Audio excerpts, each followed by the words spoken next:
Hello, boys and girls. Welcome to Football Manager 14, your players. And wow, what a year it has been in this save. Some massive transfers, but to show you first of all the league position, I think that's most important. Actually, no, show you first of all, I want to show you this. Fans Player of the Year. For Leyton Orient, it was Bowdry. He wasn't a player we created, but Fredinho Hugo got Fans Player of the Year for Gillingham. And was that a platform maybe for a big move? We'll find out in a bit. But let me show you the league position so far for Gillingham and Leyton Orient, although a lot of players have left, and I will show you that in a minute. Gillingham just missing out on playoffs again, or on promoting themselves through playoffs again, finishing 5th. Where did they lose? Where did they lose out? Did they make it? They lost to the semi-final to Brentford, unfortunately. And Leyton Orient just weren't even there. They were struggling down in 11th. They've gone through so many managers. Owen Coyle is now the manager now. And no real results for them. Nothing in the Johnson's Paint Trophy. They got to the semi-final, but that was it. Who won it? Past couple of seasons, no, none of the teams got there. But let me show you the players first and foremost, and I'll show you the transfers. Wow, Adam Rinaldi, the young San Marinian striker, has moved to Arsenal for a whopping £3.7 million after making 3 appearances for Leyton Orient at 18 years of age. Big move. I'm not sure if it was good for his career. You guys can decide that. He's made 1 professional appearance already in an Arsenal shirt, which is pretty tasty. But is he going to get the development he needs at Arsenal? Maybe a loan move might be good for him, but a good club to be trained at, I'll tell you that. Drew Hellon moved to Blackpool. He moved only 1 league above, getting pretty much identical statistics for Blackpool. 4 goals again, 10 assists. This guy gets so many assists, and those long shots, I bet he's scoring some absolute peaches. A shame I can't show you more of the goals. I will do if they reach finals. If there's some cups, I will show you. And I don't think Blackpool made it to any cups, unfortunately. Andrew Martin moved to Crystal Palace for only 500k. But he has not made a start. He has not started for Crystal Palace, so perhaps that was a bad move. And this is one of the biggest ones. Sheldon Ronaldo moved to Dortmund. He's been playing for the second team, and he's been scoring 5 goals from left back, which is pretty sick, I'll tell you that. 4 assists as well. 3 player of the matches, an average rating of 7.26. Dortmund, will he make an appearance for Dortmund? We'll find out, but it does look like the youngsters are getting a good advantage here, but you can't rule out Aaron Smith for Gillingham.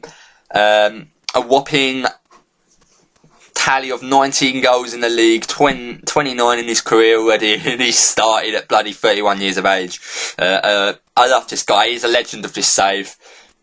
He's starting to decline, it looks like, but hopefully he's still got a few more years in him, because he is the legend. This guy had the balls to make his player old, so it's nice to see this guy getting some recognition straight away. No Gallagher, though, is not having much success, not making an appearance at all for Gillingham this year. Definitely needs to leave that club, I think. Ben Dover, though, another San Marino player, getting his first goal for San Marino. He's doing alright, 30 appearances, a few assists, nothing major though. Hopefully he doesn't settle in and just become an average player. That's how it's looking so far. But Matthias Monk, after his idol Peter Schmeichel came, hopefully he got a bit of guidance from Peter Schmeichel. 15 games, 16 appearances, not too bad. He needs to start being a regular now, though. Joe Mosson, one of the Mosson brothers, the legendary brothers. He had an absolutely amazing season last season, or was it his brother? I think it was his brother. No, he scored, didn't he? He scored the only goal in Gillingham versus Leyton Orient. But as you can see, he had another average season, 3 goals, 5 assists, and a rating in the 6s, which is pretty average. His brother, Leon Mosson, though, has gone down. It looks like he has gone down a lot in average rating. Only 7 appearances, which is a shock, because this guy was a beast when I made him. He's probably just not fitted in with the tactics. I don't know why. There was a lot of competition on that left-hand side. Dan Slack is staying at Gillingham for the moment. 30 goals, 30 appearances, 3 goals, 5 assists, and a 7.08 rating. Remember, you can pause on any player if you want to have a deeper look at the attributes. Centre-half, my player is doing alright. He looks OP, but he's playing pretty average, to be honest. Around about the 7 ratings as well. 30 goals conceded in 32 games. He's an old boy as well. He's sort of getting on a bit now, reaching his prime, I'd say. Robert Moss, a nice little centre-back playing for Leyton Orient. He's getting a couple more games now, getting a goal this season, which is alright from centre-back. Hopefully we'll start seeing him grow, because we haven't seen him grow as much as I'd like to see. Philip Moss as well, his older brother or cousin, I'm not too sure. 1 goal this season, disappointing. He's getting old and he's shooting down already, which is disappointing, because he should be a legend. He should be up there with the legend that is Aaron Smith, which is a shame to see.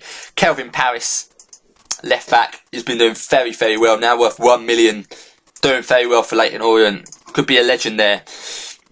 Bradley Paris, sorry I missed Bradley, the centre back, doing alright as well. Fairly average, very low average rating to be honest. Jimmy Fredericks, the young Irish lad, getting a few appearances again, 10 this time, 8 of them off the bench, which is good for a 16-year-old. He could be a legend in 10 years' time. Robin Knopp, the nice little left winger, not really developing too much, but he's getting a couple of goals. Maybe a move is needed for him. I don't know, he might just settle down to be an average player.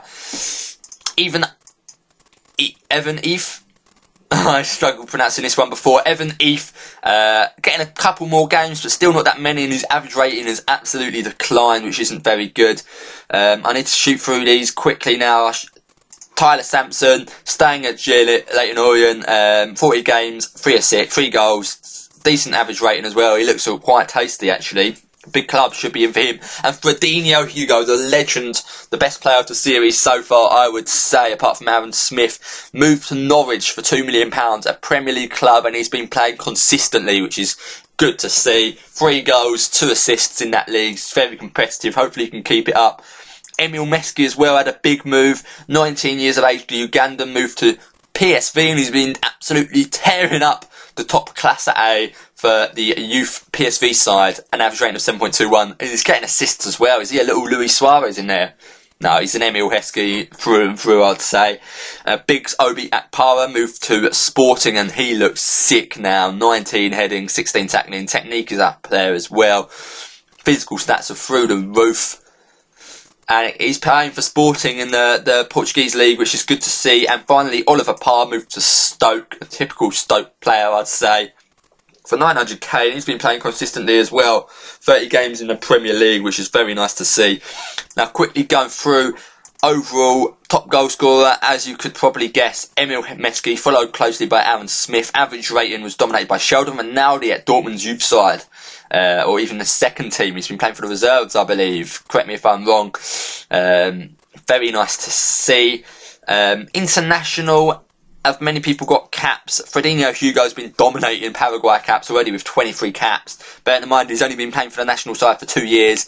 The San Marino's players, you have to expect to see them up there. Also, San Marino won their first game in God knows how long against Bonaire, who I didn't even know was a country. It's good to see the San Marino boys actually making an impact on their international team. Any big players making international appearances? Not really. Drew Helong getting a cap for America, which is good because they're a big team, and Kelvin Paris as well. No one making a cap for England or Scotland, or no one else making a cap for England or Scotland. Matthias Monk not making a cap for Denmark yet, but there's a lot of competition in that side and goal. Yeah, I hope you guys enjoyed it so far. Sorry if I missed any of your players, let me know. Oh, and I've got to show you one thing quickly as well. It is the staff. It's the assistant manager, Giuseppe Salvaggio. He's still at Gillingham. Manager in the future, maybe he's a prospect manager, I don't know. He's not doing too much so far, but he's still at Gillingham, which is a good thing to see.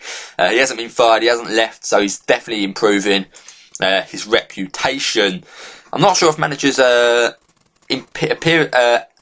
attributes improve.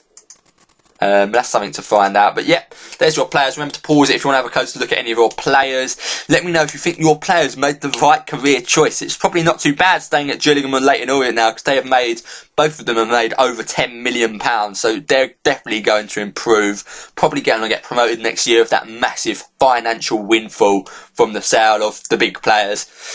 So tune in next episode, guys. Let me know if you want to see any more things I haven't showed you this episode. Over and out. Bye.